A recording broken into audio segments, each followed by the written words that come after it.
আগে চেক করো, তারপরে বিশ্বাস করবা, ঠিক কিনা? তাহলে এখন থেকে একটা কিছু শুনলে বিশ্বাস করবেন। একজন এসে বলল, ভাইজান আপনার মেয়েরে দেখলাম আরেক ছেলের সাথে বাজারে ঘোরাফেরা করে, ওই রমনার বটমূলে দেখলাম আপনার মেয়ে আরেক ছেলের নিয়ে ফষ্টি নষ্টি করে। লোকের কথা বিশ্বাস করে বাসায় যে মেয়ের চুলের মধ্যে ধরে মাইর, আইজো মার কাইলো মাইর। এরকম হইতে পারে না? হয়তো ওই লোক আপনার মেয়ের মতো দেখতে আরেক মেয়েকে দেখছে। এরকম হয় কিনা সমাজ? একজন এসে বলল, ভাই আপনি এখানে ভাবিরে তো দেখলাম ওই জায়গায় আরেক লোকের সাথে ঘোরাফেরা করে, খবর রাখেন না বাসা? আপনি রেগে মেগে, ঘটনা কি? আমার খেয়ে আমার পরে আরেকজনের সাথে, যে এই বাড়িতে যে মাই, কোনো কথা নেই। দেখবেন যে ছোট্ট মারামারি থেকে এই ঘটনা অনেক সময় বিচ্ছেদ বা ডিভোর্স পর্যন্ত গড়ায়, ঠিক কিনা?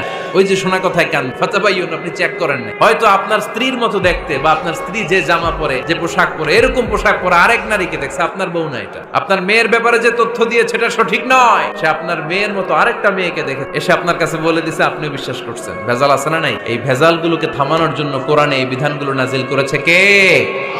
সিলে কান নিয়ে গেছে, শুনলেই চিলের পিছনে দৌড়, নাকি? কি করবেন? আগে কানে হাত দিয়ে একটু দেখবো কান দুইটা আছে না নাই, তারপরে চিলের পিছনে দৌড়া। তাহলে এখন থেকে আমরা তথ্য একটা শুনলে বিশ্বাস করব